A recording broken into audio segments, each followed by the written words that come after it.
Good morning, Redeemer. Welcome back again. And this is on the second part of our little look at Abraham. His name at this time was still Abram. And he had left his hometown of Ur and had gone sort of into a nomadic existence. And he hit upon a problem. He arrived in the promised land that God told him to go to, but things weren't quite what he expected. In fact, there was a famine.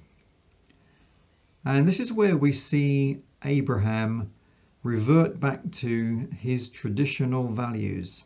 Coming from a city of self-sufficient people, a city that worshipped a different God, then Abraham did what was natural to him. He chose to rely upon Egypt rather than rely upon God. And this led to all sorts of compromises and many complications.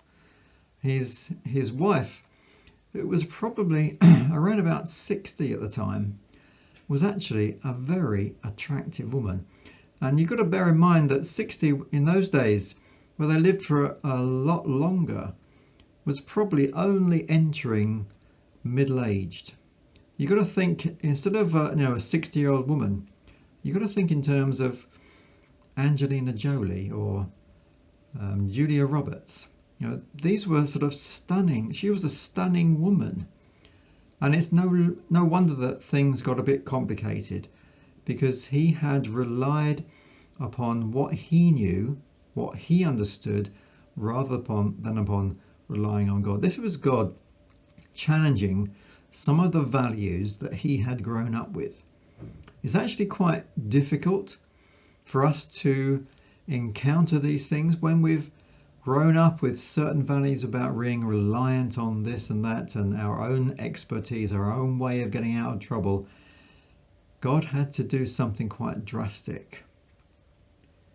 And then after that incident, there was this altercation between Abraham and Lot and their servants, and things were getting a bit heated and they were running out of space. And that's where God started to test Abraham to see if he's learned anything. Was he going to trust in his own status, in his wealth? And no, actually, what Abraham did was quite significant. He said, okay, Lot, you choose. You can have the best. I'll have what's left. And you will see that Abraham begins to learn to change his values. We need to look at ways in which God actually challenges our values, our traditional values. Are we going to approach this and try and solve it in the way I normally would do? Are we going to rely upon God? Are we going to ask God, I need some finance. So do I borrow it? Or do I say to God, God, I need your help?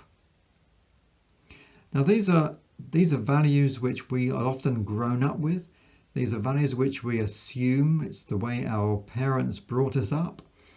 And God starts taking us on a journey where those values are challenged. And that's not wrong, but it takes a while. And all through the story of Abraham, you find God challenging Abraham's values, those things that he had grown up. So we don't judge him for this. We just sit back and watch this fascinating journey where Abraham begins to change. And we'll look at some other cases in the next few mornings.